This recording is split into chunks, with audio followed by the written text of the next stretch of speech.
kraton ing Nuswantara. Kudu tunduk marang penguasa Majapahit.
Gajah Mada, kowe wis mbangun kekuatan Majapahit, ananging aku kepengin luwih saka kuwi.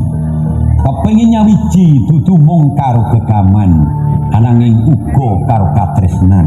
Duh Sang Prabu, wis wayahe anggayuh Nuswantara. Nanging sedulur kudu nurut. Kula mireng wonten kerajaan Sunda ingkang gadhahi putri Kang Ayu Sulistya ing warna. Mapan kebeneran Kraton Sunda kuwi kraton kang gedhe lan durung bisa nyawiji karo ing Majapahit.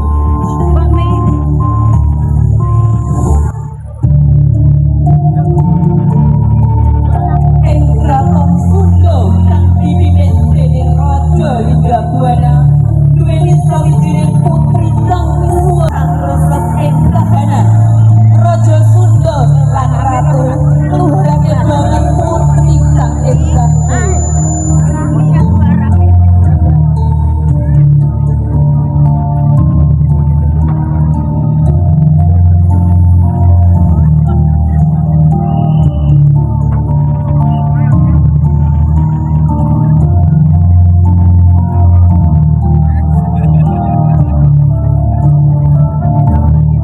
Nimas Ratu, kepriye putrine dhewe wis wancine palakrama, ananging kena ngapa nganti seprene durung ana sing kepengin nglamar?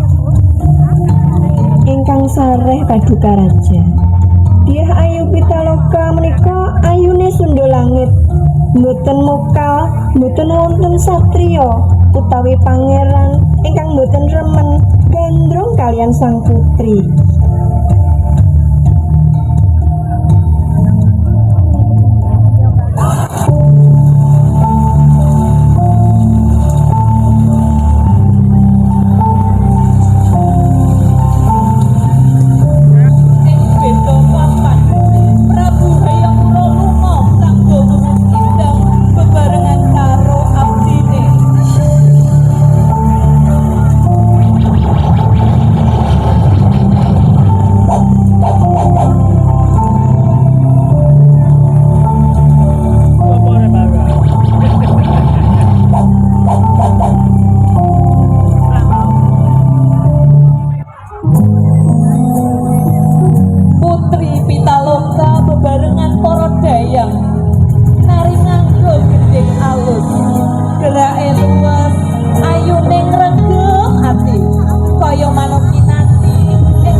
Gusti Prabu ingkang dipunceritakaken kalian Patih Gajah Mada kalawingi, Dyah Ayu Pitaloka putri saking Kraton Sunda. Yo, aku kepengin nyunting Dyah Ayu Pitaloka dudu mung karo karana paseduluran, ananging amarga katresnanku kang sejati, muga bisa nyawiji antarane Majapahit lan Sunda. Ayo sampekno ulem lamaranku iki marang Raja Sunda Linggabuana. Sendika dawuh Gusti Prabu.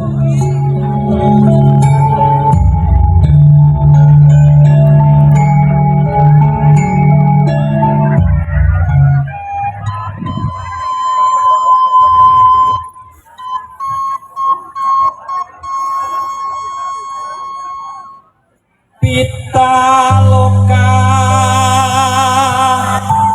sira bocah maneh yen cinandra pindaning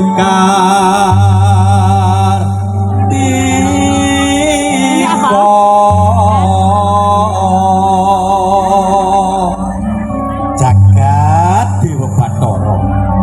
Bocah ayune kaya ngono pantes lamun to digarwa Prabu Hayamwura minangka dadi garwa Prameswari. Pantes dadi garwaku Sun Boyong ing Majapahit. Dasar ingsun ngalendra Prabu Hayamwura.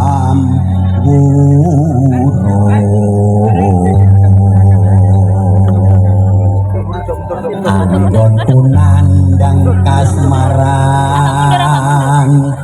dia ayu pitaloka sayepi mugi bagya mulya. Pitaloka manut ayo yayi Sun Boyong ing Majapahit minangka dadi garwa Prameswari kang disembyung dening para wadyabala kabeh. Pitaloka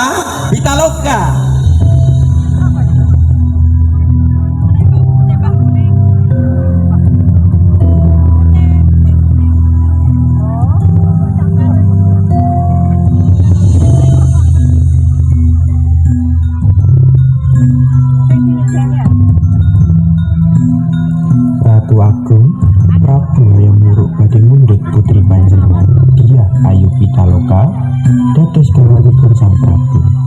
Mugi menika niket pasitiran Majapahit lan Sunda.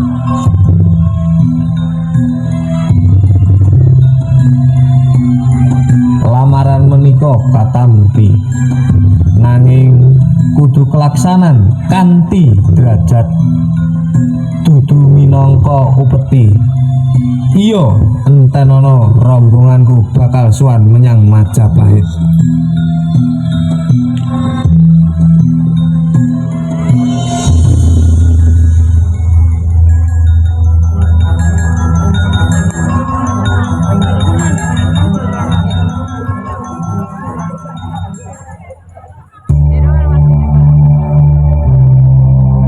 Dudu mung sedulur jalur lan wadon nanging takluk politik.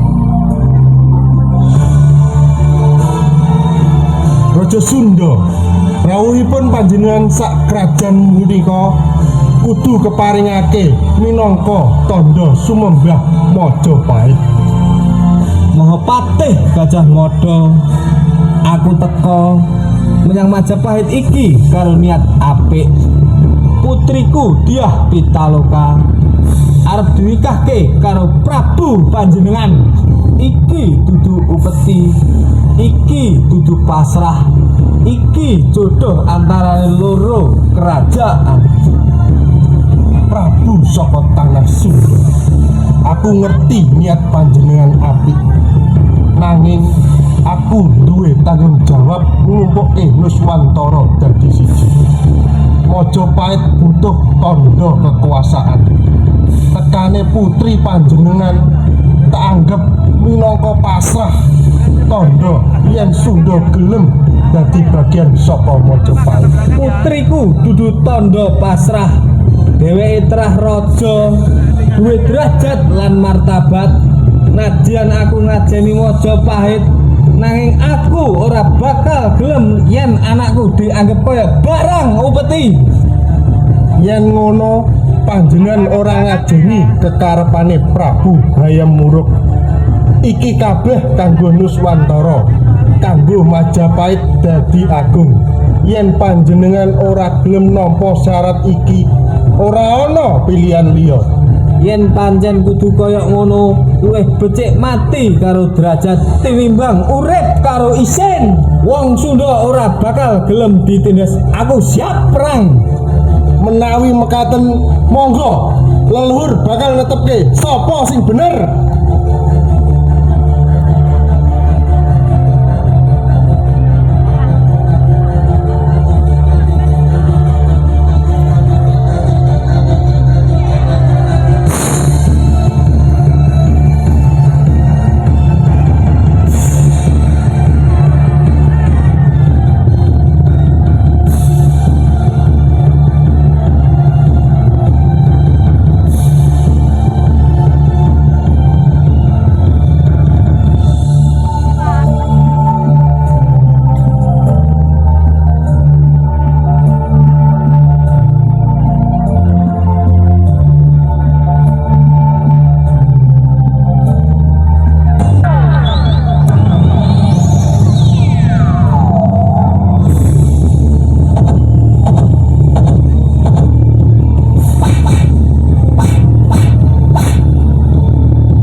Kemuliaan dudu urip sejati. Aku ora bakal takluk marang kraton kang mateni Rama lan ibuku.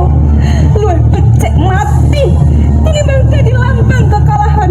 Apa maneh dadi garwa panguwas kang ora duweni rasa welas.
Karepku Ki Patih Gajah Mada, aku mung kepengin tresna marang Dyah Ayu Pitaloka. Dudu perang, aku mung kepengin manunggal, dudu mateni. Tresnanku saiki wis sirna. Lelakon punika dudu namung babagan politik, nanging babagan rasa, katresnan lan kapribaden. Perang bubar nyisake lara kang jero lan suwe, lan dadi piwulang kang langgeng bilih